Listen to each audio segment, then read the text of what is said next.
बेटा जो हेनरी फ्योले उसने जनरल प्रिंसिपल्स दी थी, तो उसकी सबसे पहली प्रिंसिपल है डिवीजन ऑफ वर्क यानी कार्य विभाजन।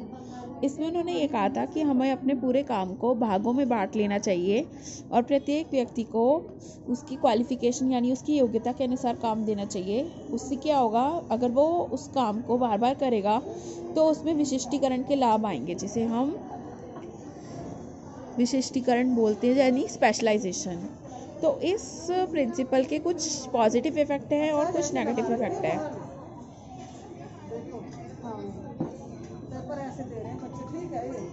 तो पॉजिटिव इफेक्ट में मतलब क्या होगा बेटा, इससे लाभ क्या होगा, जो हमारी काम है उसकी किस्म में वृद्धि होगी, उत्पादन में की वृद्धि होगी, कर्मचारियों की कुशलता में वृद्धि होगी।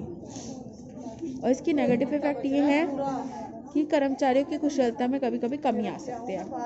फिर हमारा सेकंड है अथॉरिटी एंड रिस्पॉन्सिबिलिटी, जिसे हम बोलते हैं अधिकार एवं उत्तरदायित्व। इसमें ये बोला गया है कि हर एक व्यक्ति जो काम कर रहा है उसको जो हम काम देते हैं उसके साथ साथ हमें उसको उस काम को करने की का अधिकार यानी अथॉरिटी भी देनी चाहिए, वरना वो उस काम को नहीं कर पाएगा, क्योंकि उसको वो बोलेगा कि मेरे पास पावर नहीं है कि मैं रिसोर्सेज यूज़ कर सकूं। तो हमें उसको रिस्पॉन्सिबिलिटी के साथ क्या देना है, साथ में अथॉरिटी, दोनों के बीच में मैच होना चाहिए। उसके बाद है अनुशासन यानी डिसिप्लिन। अगर देखो आपको स्कूल में भी पता है, अगर आपका सारा स्कूल डिसिप्लिन में चलता रहे तो वो बहुत अच्छे से काम करेगा और सारा काम सही ढंग से होता रहेगा। तो इसी तरह से ऑर्गेनाइजेशन भी डिसिप्लिन में चलनी चाहिए, यानी सारे अधिकारियों को जो भी चीज़ें दी गई हैं उसका पालन करना चाहिए ताकि सफलतापूर्वक सारा काम हो जाए। उसके बाद है आदेश की एकता, यूनिटी ऑफ कमांड। इसमें ये बोला गया कि एक पर्सन को जो भी ऑर्डर्स मिलते हैं वो प्रत्येक कर्मचारी को एक का ही आदेश मिलना चाहिए। अगर उसको हर कोई आदेश देने लगेगा, जैसे इसमें दिखा रखा है रॉन्ग अप्रोच। अब इसमें जो M1 है, ये M1 जो है हेड है, ये S1 को भी दे रहा है ऑर्डर, S2 को भी दे रहा है।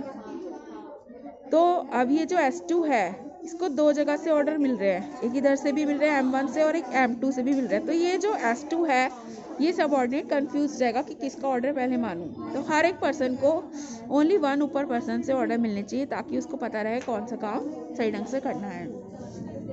उसके बाद है निर्देश की एकता, यूनिटी ऑफ डायरेक्शन। इसमें बोला गया है one head one plan for group of activities having same objective. जैसे एक ऑटोमोबाइल की कंपनी है, उसके दो उत्पाद है यानी दो प्रोडक्ट्स हैं, स्कूटर और कार। तो उसको अपने ये दोनों प्रोडक्ट्स को अलग अलग डिवीजन में बांट देना चाहिए।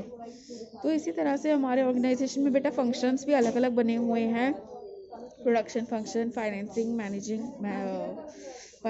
एडवर्टाइजिंग, मार्केटिंग, ये सब फंक्शंस हमारे अलग अलग बन रखे हैं। तो हमें जो भी हमारे प्रोडक्ट्स हैं उसको डिवीजन में भी बांट कर काम करना चाहिए ताकि सबका अपना अपना समस्याएं होती है, सबका अपना विभाग अलग अलग हो जाएगा, उसका परिणाम अलग अलग आता है। उसके बाद है subordination of individual interest to group interest यानी जनरल इंटरेस्ट। इसमें ये बोला गया है कि सारे जो एम्प्लॉयज़ काम कर रहे हैं उनको अपना जो इंडिविजुअल उनका जो एम है वो थोड़ा साइड पर रखकर संगठन के हितों को प्राथमिकता देनी चाहिए, यानी ऑर्गेनाइजेशन के ऑब्जेक्टिव्स कैसे अचीव हो पाए इस तरफ ध्यान देना चाहिए। अगर वो इस तरफ ध्यान नहीं देंगे तो ऑर्गेनाइजेशन का गोल अचीव नहीं होगा। जैसे इसमें एक एग्जांपल बोला बेटा, एक कंपनी के क्रय प्रबंधक को 100 टन कच्चा माल क्रय करना है, तो बाजार में बहुत सारे सप्लायर्स हैं, तो उसने क्या किया, अपने बेटे से ही कच्चे माल की पूर्ति करी। तो जो बेटा है उसका, वो भी एक काम करता था, उसने अपने बेटे से वो कच्चा माल खरीदा, लेकिन जब उसने बेटे से कच्चा माल खरीदा तो उसको भाव ज़्यादा मिला जो मार्केट में भाव चल रहा था। तो उसका इंडिविजुअल का बेनिफिट तो हो गया क्योंकि उसके बेटे ने तो प्रॉफिट कमा लिया, लेकिन एज अ होल ऑर्गेनाइजेशन को इससे फ़ायदा नहीं हुआ, नुकसान हुआ है। तो हमें किसका फ़ायदा देखना है, अपनी ऑर्गेनाइजेशन का। उसके बाद है कर्मचारियों का पारिश्रमिक यानी रेम्यूनरेशन टू एम्प्लॉयज़।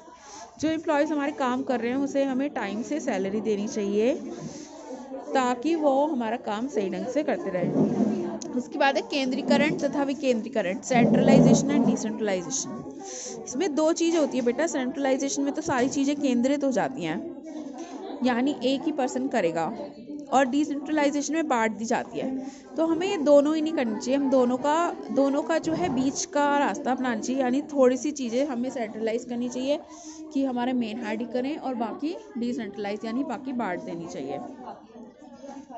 फिर है स्केलर चेन। स्केलर चेन में देखो आपको पता है जो ऑर्डर्स हैं वो बिल्कुल ऐसे जाएंगे, ए से बी से, फिर बी से सी, डी, ई, एफ। हम लोग ऐसे किसी से भी बात नहीं कर सकते कि जैसे ए वाले ने सी से कर ली, डायरेक्ट हमें ऐसे लाइन वाइज करना है, ऐसे यहाँ लाइन वाइज। अगर मान लो एफ को पी से भी कोई बात करनी है तो यहाँ पर एक गैंग प्लैंक बन सकता है। गैंग प्लैंक क्या है, सेम लेवल के मैनेजर ही बात कर पाएंगे और उनका ऑब्जेक्टिव सेम होना चाहिए, वो सेम लेवल के होने चाहिए और कोई इमरजेंसी मैटर होना चाहिए तो वो बात कर सकते हैं। इसे हिंदी में समतल संपर्क बोलते हैं। फिर है व्यवस्था अथवा क्रमबद्धता यानी ऑर्डर। ऑर्गेनाइजेशन में हर चीज़ ऑर्डर में होनी चाहिए। ऑर्डर में मतलब सही ढंग से रखी हुई, जो भी रिसोर्सेज होते हैं, जो भी मशीन वगैरह रखी है या जहाँ पे भी पर्सन वगैरह बैठे हैं, सही ऑर्डर में बैठनी चाहिए ताकि काम सही ढंग से होता रहे। उसके बाद इक्विटी। इक्विटी मतलब सारे एम्प्लॉयज़ बराबर हैं, किसी भी एम्प्लॉय में कोई हमें फ़र्क नहीं करना चाहिए, उससे कर्मचारी जो है संतुष्ट रहेंगे। उसके बाद है स्टेबिलिटी ऑफ पर्सनल। इसमें ये बोला गया है जो हमारे पर्सनल या एम्प्लॉयज़ काम कर रहे हैं उनको हमें स्टेबल रखना चाहिए, यानी उनको हटाना नहीं चाहिए। अगर हम उनको हटाते रहेंगे और परमानेंट में नहीं रखेंगे तो उनकी इतनी अच्छी कुशलता पूर्वक नहीं रहेगी काम करने की। फिर है इनिशिएटिव। हमें जो एम्प्लॉयज़ हैं उनको भी थोड़ा हेल्प करना चाहिए एम्प्लॉयज़ को कि वो भी जो कर्मचारी हैं वो भी अपना योगदान देते रहें, उनको भी हमें अवसर प्रदान करने चाहिए कि वो हमारी चीज़ों में साथ दें, हर चीज़ डिसीजन में अपना इनिशिएटिव अपना रखें, अपनी क्षमता रखें, तभी ऑर्गेनाइजेशन का ऑब्जेक्टिव अचीव होगा।